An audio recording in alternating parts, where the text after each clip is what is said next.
Hello friends, आज हम लोग बीपीएससी प्रीवियस ईयर घटना चक्र से मध्यकालीन इतिहास को पढ़ने वाले हैं। फ्रेंड्स, मध्यकालीन इतिहास से अभी तक जितने भी प्रश्न आए हैं बीपीएससी में वे सभी प्रश्न कवर करेंगे, तो इस वीडियो में लास्ट तक बने रहिएगा। आइए स्टार्ट करते हैं। हमारा टॉपिक है मध्यकालीन भारत का इतिहास। फर्स्ट क्वेश्चन है, गुलाम वंश का प्रथम शासक कौन था? आंसर हो जाएगा। आइए इसके बारे में जानते हैं। भारत में गुलाम वंश का प्रथम शासक कुतुबुद्दीन ऐबक, जो 1206 से 1210 ईस्वी तक था। वह ऐबक नामक तुर्क जनजाति का था। वह ऐबक नामक तुर्क जनजाति से था। बचपन में उसे निसापुर के काजी फखरुद्दीन अब्दुल अजीज कुकी ने एक दास के रूप में खरीदा था। काजी ने उसकी उचित ढंग से देखभाल की और सभी शिक्षाओं में पूर्ण कराया। ऐबक बचपन से ही अति सुरीले स्वर में कुरान पढ़ता था, जिस कारण वह कुरान खां यानी कुरान का पाठ करने वाला के नाम से प्रसिद्ध हो गया। बाद में वह निसापुर से गजनी लाया गया, जहां उसे गोरी ने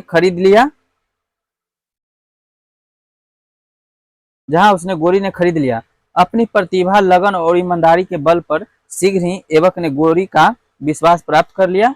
गोरी ने उसे अमीर अमीर ए आखुर के पद पर प्रोन्नत कर दिया और यहीं से उसके जीवन का एक नया अध्याय आरंभ हुआ। वह दिल्ली का पहला तुर्क शासक था। यद्यपि वह लाहौर से ही शासन करता था, उसी को भारत में तुर्क राज का संस्थापक भी माना जाता है। गोरी की मृत्यु के बाद लाहौर के नागरिकों द्वारा आमंत्रित करने पर वहां पहुंचकर शासन सत्ता अपने हाथ में ले लिया। यद्यपि उसने अपना राज्याभिषेक गोरी की मृत्यु के 3 माह यानी पश्चात तीन महीने के बाद जून 1206 ईस्वी में कराया था। ऐबक ने कभी सुल्तान की उपाधि धारण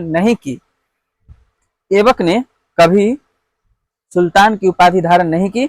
उसने केवल मल्लिक और सिपह सालार की पदवियों से ही अपने को संतुष्ट रखा।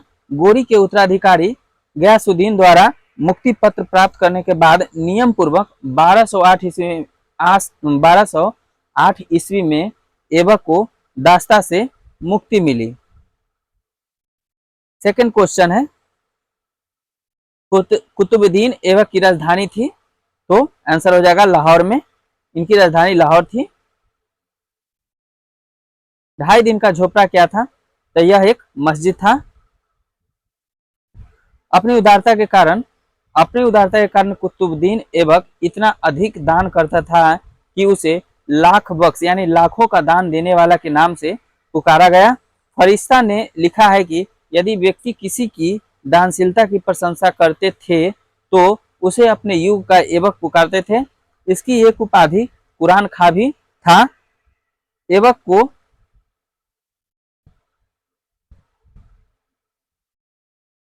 को साहित्य से अनुराग था और स्थापत्य कला में भी रुचि थी। तत्कालीन विद्वान हसन निजामी और फक्र मुदब्बिर को उसका संरक्षण प्राप्त था। उन्होंने ऐबक को अपने ग्रंथ समर्पित किए थे। हसन निजामी ने ताज उल मासिर की रचना की। ऐबक ने दिल्ली में कुब्बत उल इस्लाम और अजमेर में 2.5 दिन का झोपड़ा नामक मस्जिदों का निर्माण कराया था।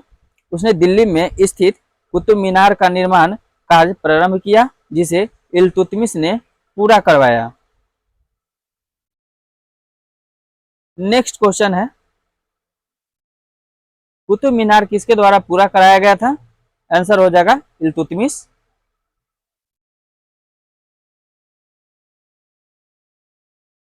भारत में मोहम्मद गोरी ने किसको प्रथम अख्ता प्रदान किया था?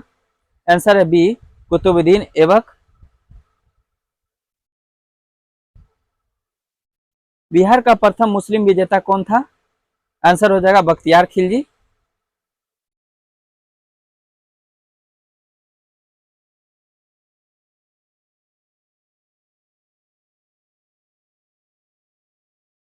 नेक्स्ट प्रश्न है, बिहार में तुर्क सत्ता का वास्तविक संस्थापक कौन था?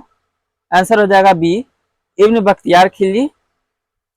इब्न बख्तियार खिलजी बिहार में तुर्क सत्ता का वास्तविक संस्थापक था। बिहार पर बख्तियार खिलजी के हमले का पहला विवरण प्राप्त हुआ तो तबकात ए नासिरी से। नालंदा बिहार का विध्वंस किया था तो आंसर है बख्तियार खिलजी ने नालंदा को नष्ट करवा दिया था। मुस्लिम शासक जिसका साम्राज्य दार उल इस्लाम का एक भाग माना जाता था तो कौन सा है? इल्तुतमिश है।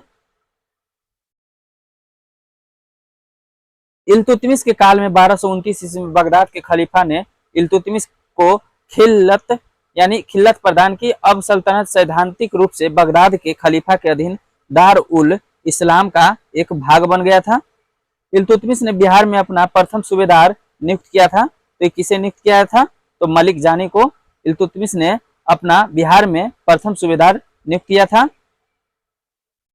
व्याख्या में देखिए, व्याख्या है इल्तुतमिश ने बिहार शरीफ एवं बाढ़ पर अधिकार कर राजमहल की पहाड़ियों में तेलियागढ़ी के समीप हिसामुद्दीन एबाज को पराजित किया। एबाज ने इल्तुतमिश की अधीनता स्वीकार कर ली। इल्तुतमिश ने एबाज के स्थान पर मलिक जानी को बिहार का सूबेदार नियुक्त किया।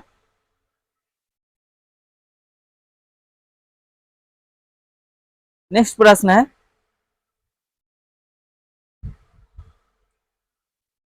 राजत्व के उसके सिद्धांत प्रतिष्ठा और शक्ति न्याय के सिद्धांतों पर आधारित है। बलबन के बारे में यह शब्द किसने कहा था? आंसर हो जाएगा जियाउद्दीन बर्नी।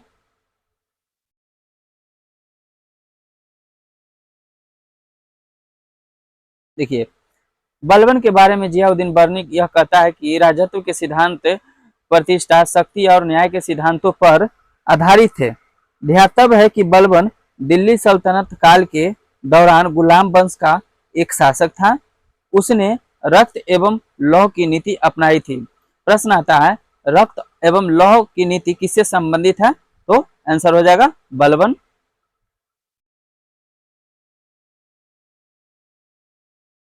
भारत के एकीकरण के बाद वह मध्य पूर्व और पश्चिम एशिया को एक करना चाहता था, जो एक विश्व साम्राज्य की स्थापना की ओर एक महत्वपूर्ण कदम था। आरपी त्रिपाठी ने मुगलकालीन भारत के किस सम्राट के बारे में यह लिखा है? आंसर हो जाएगा अकबर, ऑप्शन नंबर सी।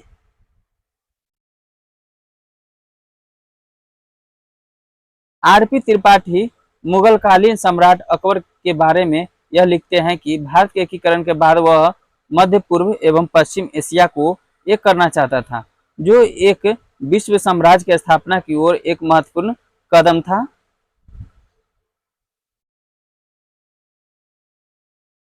अलाउद्दीन दिल्ली का प्रथम तुर्की सुल्तान था। अलाउद्दीन दिल्ली का प्रथम तुर्की सुल्तान था जिसे धर्म को राज के अधीन लाने का और ऐसे घटकों से परिचय कराने का श्रेय जाता है जो सैद्धांतिक रूप से राज्य को धर्मनिरपेक्ष बनाते हैं। ये शब्द किसने लिखे हैं? आंसर हो जाएगा सी, एल श्रीवास्तव।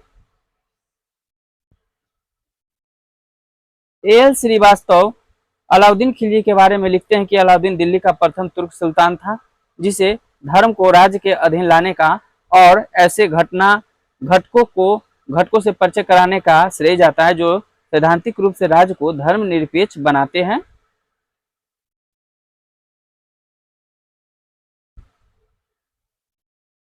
नेक्स्ट प्रश्न है 50 नंबर का।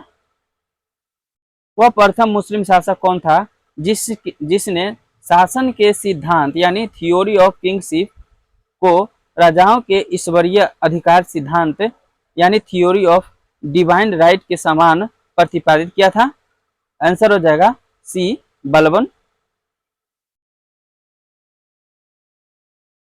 बलबन प्रथम मुगल मुस्लिम शासक था जिसने शासन के सिद्धांत को राजाओं के ईश्वरीय अधिकार सिद्धांत के समान प्रतिपादित किया था। इसके अनुसार सुल्तान पृथ्वी पर ईश्वर का प्रतिनिधि यानी नियाबत खुदाई और उसका स्थान पैगंबर के पश्चात है।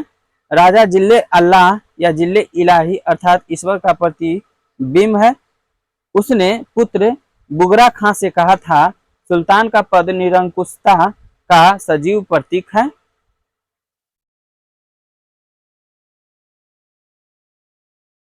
16 नंबर का प्रश्न है, किस दिल्ली सुल्तान ने रक्त एवं लौह की नीति अपनाई थी? आंसर हो जाएगा बी बलबन।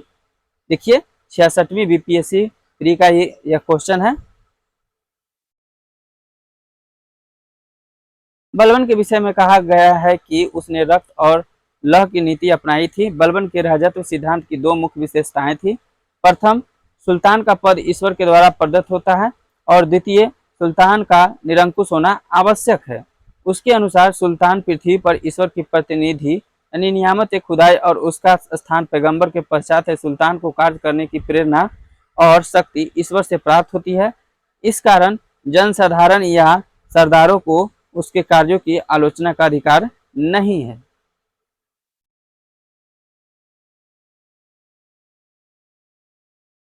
तुगरील खां ने किसके शासनकाल के दौरान विद्रोह किया था?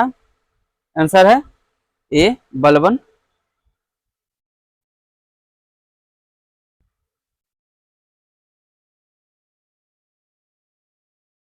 तुगरील खां ने बलबन के काल में विद्रोह किया था। यह विद्रोह बंगाल में अमीन खान की नियुक्ति के विरोध में हुआ था। कालांतर में बलबन के बंगाल अभियान से डरकर तुगरील खां भाग गया।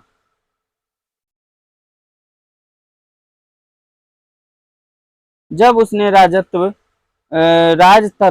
प्राप्त किया तो वह शरीयत के नियमों और आदेशों के पूर्णतः स्वतंत्र था। बर्नी ने यह कथन किस सुल्तान के लिए कहा है?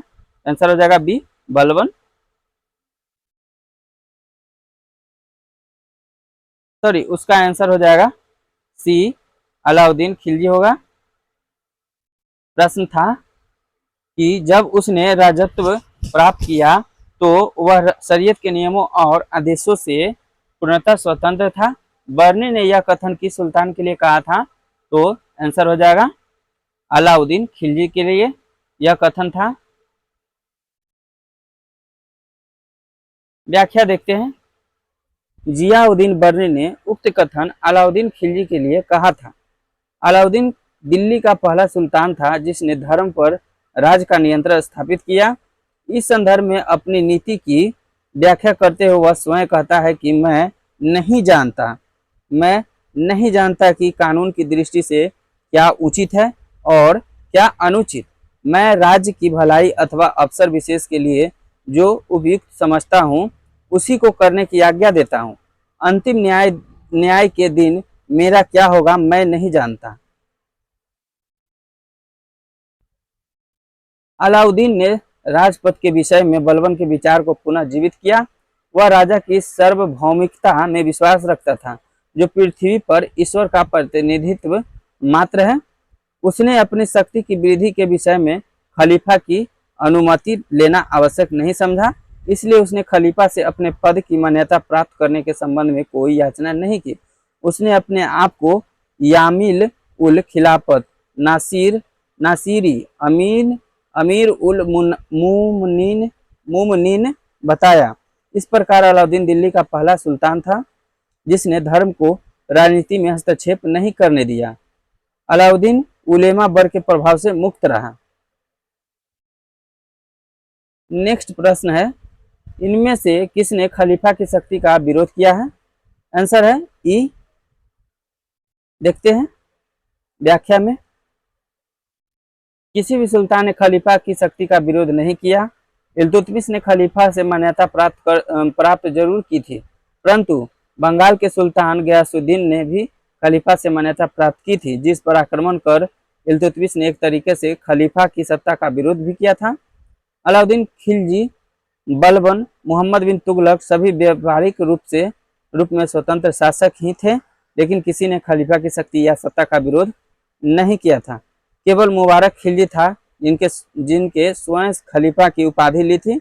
इस तरह उसने खलीफा की सत्ता का विरोध किया था।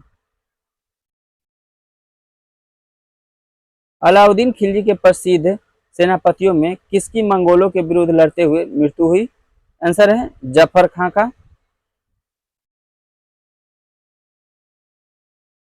अलाउद्दीन का प्रसिद्ध सेनापति जफर खां मंगोलों के विरुद्ध लड़ता हुआ मारा गया, जो अपने समय का श्रेष्ठ और साहसी सेनापति था। जफर खां के शौर्य और भारतीय सेना की दृढ़ता से मंगोल इतने प्रभावित हुए कि वे उसी रात को 30 कोस पीछे हट गए और वापस चले गए।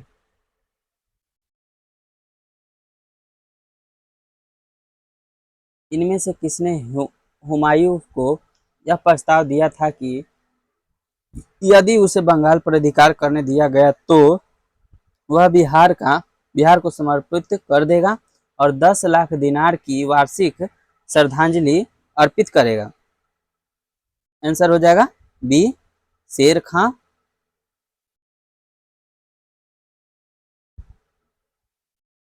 रानी पद्मिनी का नाम अलाउद्दीन की चित्तौड़ विजय से जोड़ा जाता है। उनके पति का नाम क्या था? आंसर है राणा रतन सिंह। अलाउद्दीन खिलजी के आक्रमण के समय देवगिरी का शासक कौन था? आंसर है रामचंद्र देव।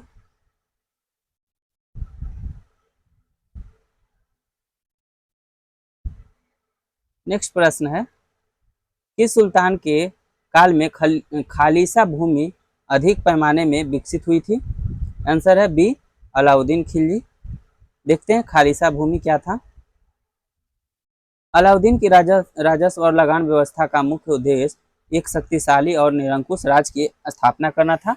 उसने उन सभी व्यक्तियों से भूमि छीन ली जिन्हें वह मिल्क यानी राज द्वारा प्रदत्त संपत्ति, इनाम, इंदारत, पेंशनों तथा वक्फ धर्मार्थ प्राप्त हुई भूमि आदि के रूप में मिली थी। फलतः खालिसा भूमि अधिक पैमाने पर विकसित हुई थी। अलाई दरवाजा का निर्माण किस सुल्तान ने करवाया था? आंसर है सी, अलाउद्दीन खिलजी।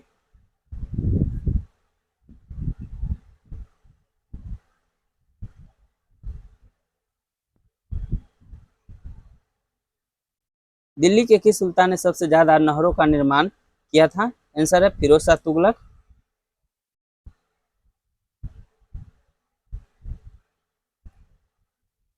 फिरोज शाह तुगलक द्वारा स्थापित दार उल सफा क्या था? आंसर है एक, खैराती अस्पताल। ऑप्शन नंबर बी सही है।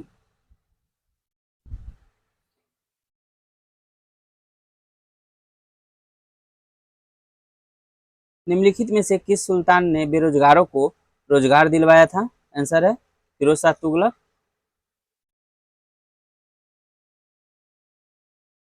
निम्नलिखित में से किस सुल्तान के दरबार में सबसे अधिक गुलाम थे? आंसर है फिरोज तुगलक। सबसे ज्यादा इनके दरबार में गुलाम था इसी के समय। फिरोज तुगलक को दासों का बहुत शौक था। उसके समय दासों की संख्या संभवतः 1,80,000 तक पहुंच गई थी। उनकी देखभाल के लिए एक पृथक विभाग यानी दीवान ए बंदगान का गठन किया गया था। उन दासों की शिक्षा का पूर्ण ध्यान रखा जाता था। निम्नलिखित में से किस सुल्तान ने फलों की गुणवत्ता सुधारने के लिए उपाय किए थे? आंसर है बी, फिरोज शाह तुगलक। फिरोज शाह तुगलक ने बागवानी में अपनी अभिरुचि के कारण दिल्ली के निकट लगभग 1200 नए बाग लगवाए तथा अलाउद्दीन के 30 पुराने बागों को फिर से लगवाया। फारसी यात्री अब्दुल रज्जाक भारत में किस राजा के शासनकाल में आया था? आंसर है देवराय द्वितीय के काल में आया था ये।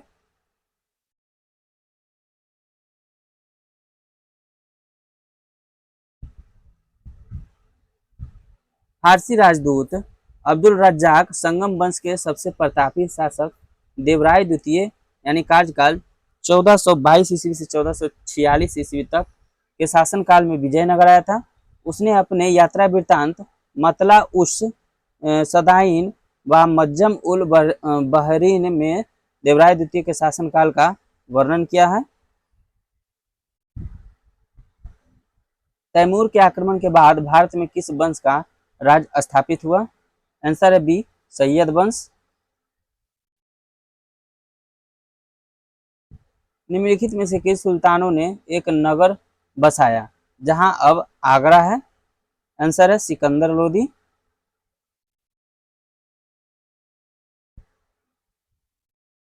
विजयनगर साम्राज्य के संस्थापक कौन थे? हरियर एवं Bukka. Option number C.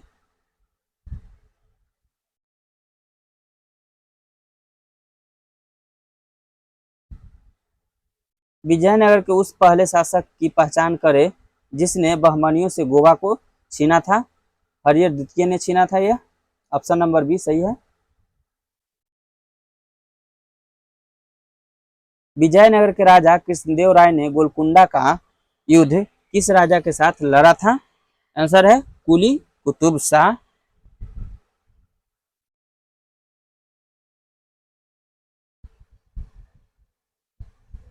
Vijayanagar साम्राज्य के वित्तीय व्यवस्था की मुख्य विशेषता क्या थी? आंसर है बी भू राजस्व।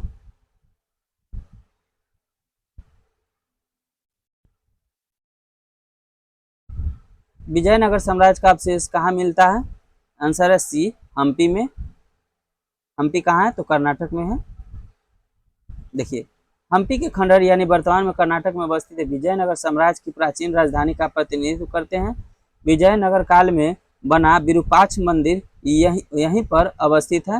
हम्पी हम्पी यूनेस्को की विश्व विरासत स्थलों की सूची में भी सम्मिलित है। नेक्स्ट है 39 नंबर का प्रश्न, दीवान ए अर्ज विभाग संबंधित था, तो किससे संबंधित था? रक्षा विभाग से।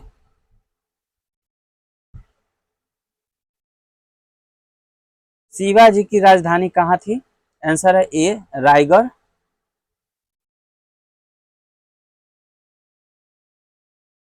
1674 ईस्वी में शिवाजी ने अपना राज्याभिषेक कराया था तथा छत्रपति की उपाधि धारण की एवं रायगढ़ को अपनी राजधानी बनाया। उस युग के महान विद्वान बनारस के पंडित विश्वेश्वर उर्फ गंगा भट्ट ने उन्हें क्षत्रिय घोषित करते हुए उनका राज्याभिषेक कराया था। बहमनी राज का संस्थापक कौन था? आंसर है अलाउद्दीन हसन।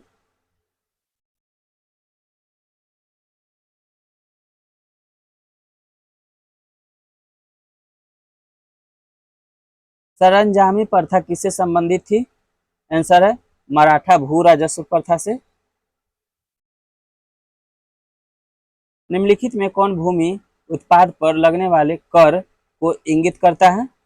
आंसर है डी 1, 3 और 4 यानी खराज, उस्र और मुक्तई। खुम्स था जो लूटा गया धन था।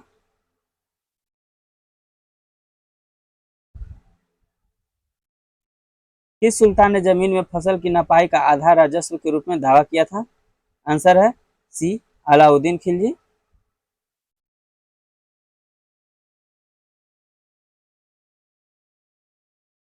शेख बहाउद्दीन जकारिया किस संप्रदाय के थे? आंसर है सुहरावर्दी संप्रदाय। इन शासकों में से किसने अपनी सैन्य टुकड़ियों को 200, 250, 500 की इकाइयों में विभाजित किया था? आंसर है ई। देखते हैं इसमें कौन सा होगा। इस्लाम शाह शेरशाह का पुत्र था। इस्लाम शाह ने पूरे उत्तर भारत में लगभग 8 वर्षों तक शासन किया और उसकी मृत्यु 1553 ईस्वी में हुई। इस्लाम शाह ने ही अपने सैन्य टुकड़ियों को 50, 200, 250 और 500 की इकाइयों में विभाजित किया था। संभवतः शेरशाह के समय भी सैन्य विभाजन की यह प्रणाली प्रचलित थी। ज्ञात है कि बिहार लोक सेवा आयोग ने इस प्रश्न का उत्तर ई माना है। जवाबित का संबंध किससे था? आंसर है राज्य कानून से। सल्तनत काल के सिक्के टंका, ससगनी एवं जीतल किन धातुओं के थे? आंसर है चांदी, चांदी तांबा।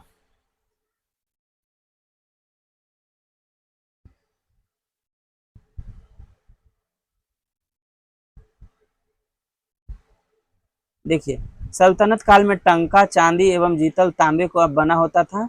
ये दोनों सिक्के इल्तुतमिश द्वारा प्रचलित किए गए। ससगनी भी चांदी का सिक्का था। ससगनी भी चांदी का सिक्का था और टंका एवं जीतल का अनुपात 1:48 का था।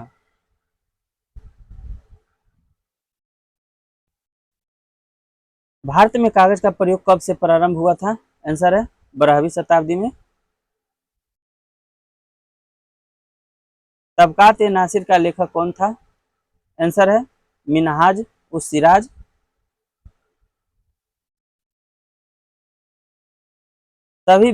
भक्ति संतों के मध्य एक समान विशेषता थी कि उन्होंने अपनी वाणी को उसी भाषा में लिखा जिसे उनके भक्त समझते थे।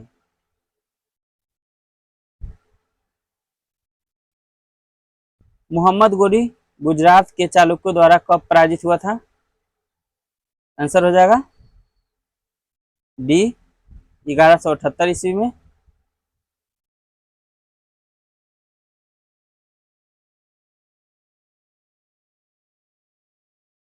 निम्नलिखित में से किस युद्ध में मुख्य विरोधियों का सही उल्लेख नहीं किया गया? आंसर है सी पानीपत का द्वितीय युद्ध, टीपू सुल्तान और मराठा।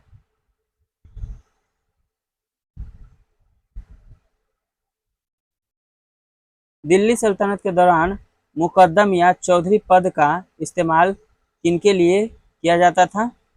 आंसर है ए गांव के सरपंच।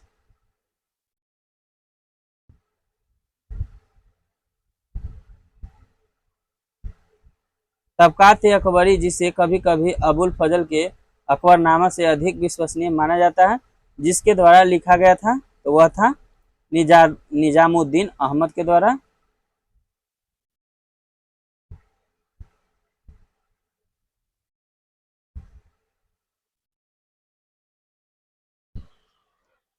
इनमें से किस प्रसिद्ध शासक ने अपनी माता के नाम पर विजयनगर के पास नागलपुरम की एक उपनगरीय बस्ती की स्थापना की थी? आंसर है कृष्णदेव राय।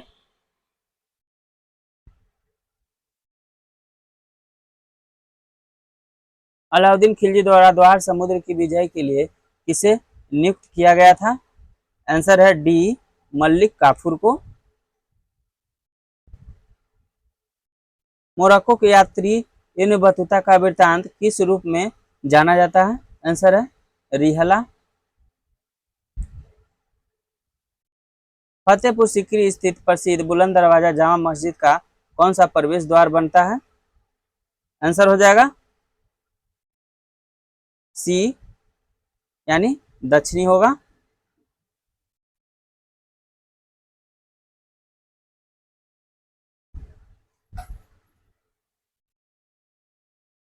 फतेहपुर सीकरी स्थित प्रसिद्ध बुलंद दरवाजा जामा मस्जिद का दक्षिण प्रवेश द्वार बनता है। फतेहपुर सीकरी की जामा मस्जिद का निर्माण मुगल शासक अकबर ने करवाया था। नेक्स्ट प्रश्न है 60 नंबर का, निम्नलिखित में से किस सुल्तान ने निजामुद्दीन औलिया से भेंट करने से इनकार कर दिया था? आंसर हो जाएगा अलाउद्दीन खिलजी।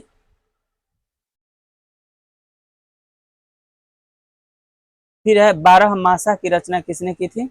आंसर है मलिक मोहम्मद जायसी।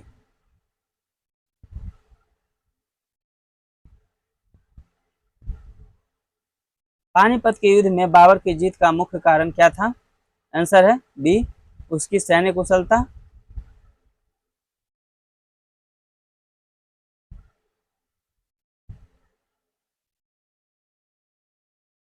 तुजुक ए बाबरी किस भाषा में लिखा गया था? आंसर है सी तुर्की में।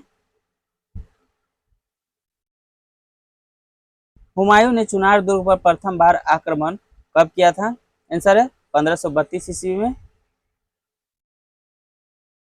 65 नंबर का प्रश्न, निम्नलिखित में से किसने अपने बादशाह पति के लिए मकबरे का निर्माण करवाया था?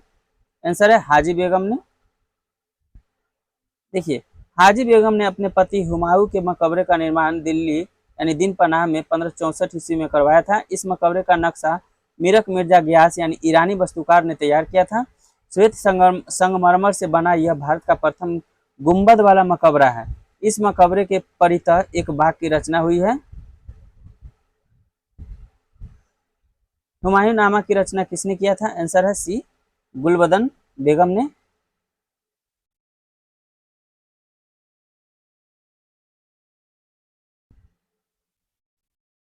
हुमायूं द्वारा लड़े गए 4 प्रमुख युद्धों का तिथि अनुसार सही क्रम अंकित करें। युद्ध स्थलों के नाम नीचे अंकित है। आंसर है डी देवराज चौसा, कनौज और सरहिंद का।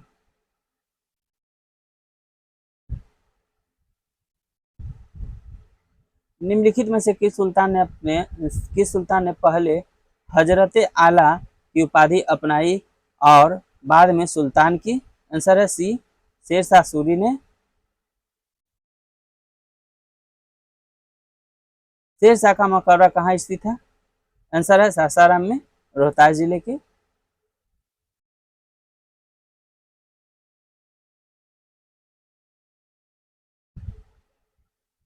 हल्दी घाटी के युद्ध में महाराणा प्रताप की सेना के सेनापति कौन थे? हकीम खान थे। निम्नलिखित में से किस मुस्लिम शासक ने तीर्थ यात्रा कर समाप्त कर दिया था? आंसर है डी, अकबर ने।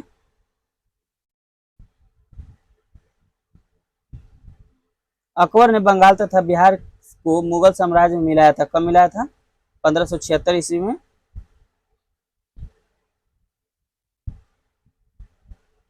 भारत में किसके शासनकाल में इंग्लिश ईस्ट इंडिया कंपनी का गठन हुआ था?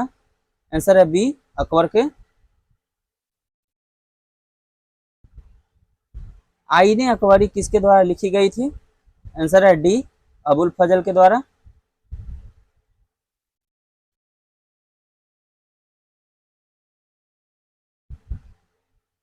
एतमादुद्दौला का मकबरा आगरा में किसने बनाया था? आंसर है सी, नूरजहां ने।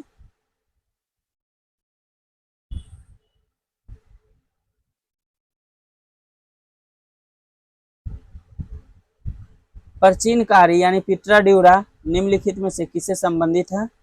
आंसर है दीवारों में अर्धकीमती पत्थर जड़कर फूलों की नक्काशी करना।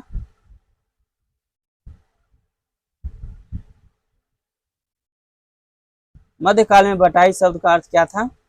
आंसर है बी, लगान निर्धारण का तरीका है। किस मुगल शासक ने चित्रकारी के लिए कारखाने बनवाए थे? आंसर है ये, हुमायूं। दीवाने अमीर हमजा का चित्रांकन किसके द्वारा किया गया था? आंसर है 79 का। इसमें स्टार दिया गया है। आइए व्याख्या को देखते हैं, इसमें मिल जाएगा आंसर। अकबर ने अनेक ग्रंथों की चित्रित करवाया था। इसमें सर्वप्रथम दास्ताने अमीर हमजा है। यह हुमायूं के काल में चित्रित होना आरंभ हुआ और अकबर के शासनकाल में पूर्ण हुआ। यानी इसका आंसर होगा हुमायूं के काल में स्टार्ट हुआ था और अकबर के शासनकाल में पूर्ण हो गया। बदायूनी और शाह नवाज खां के अनुसार इसे तैयार करने में लगभग 15 वर्ष लगे थे और पहले मीर सैयद अली तथा बाद में अब्दुल समद की देखरेख में प्राय 50 चित्रकारों ने इसे तैयार करने में हिस्सा लिया। इसमें करीब 1400 चित्र हैं। यह ग्रंथ फारसी नायक अमीर हमजा यानी मोहम्मद साहब के चाचा के वीरतापूर्ण कारनामों का उल्लेख करता है। अतः बी और सी दोनों विकल्प सही है।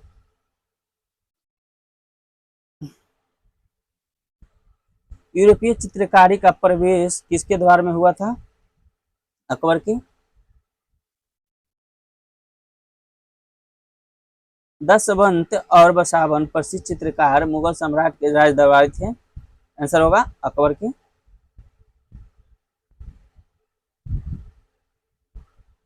नेक्स्ट प्रश्न है 82 नंबर का। मुगल चित्रकला किसके नेतृत्व में अपने शीर्ष बिंदु पर थी? आंसर है ए, जहांगीर।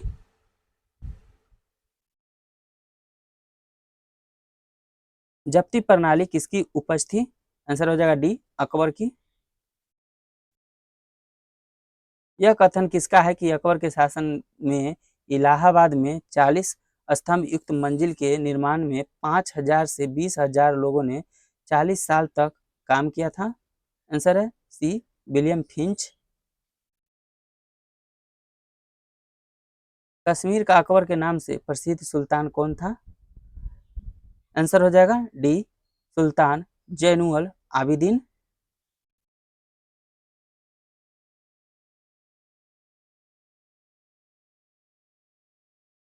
दो अस्पा एवं सिंह अस्पा प्रथा किसने शुरू की थी? आंसर है डी, जहांगीर ने। ईरान के शाह और मुगल शासकों के बीच झगड़े की जड़ क्या थी? आंसर है कंधार।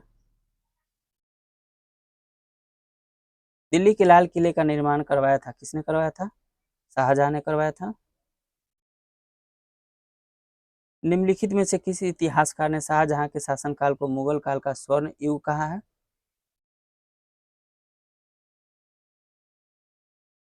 89 का आंसर हो जाएगा CAL श्रीवास्तव।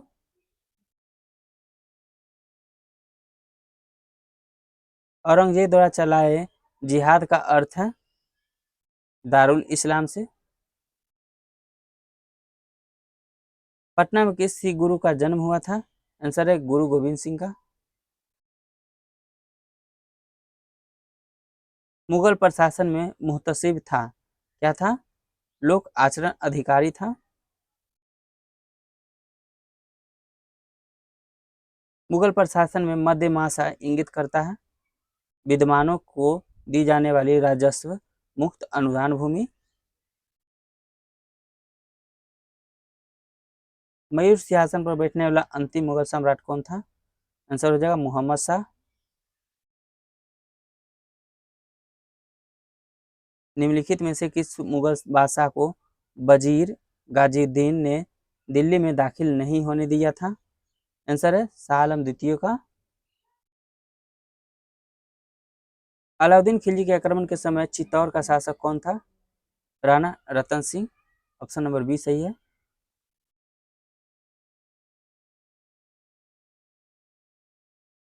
मुगल प्रशासन में मुख्य काजी था? आंसर है मुख्य न्यायाधीश। भारत में मुगल वंश का संस्थापक कौन था? आंसर है डी बाबर। खिलजी वंश का प्रथम शासक कौन था? जलालुद्दीन खिलजी।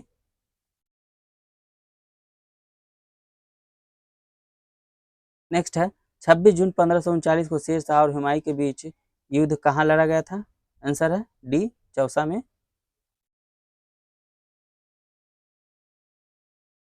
फ्रेंड्स, आज का वीडियो यहीं पर समाप्त करते हैं। नेक्स्ट क्लास में पूरा मध्यकालीन समाप्त हो जाएगा।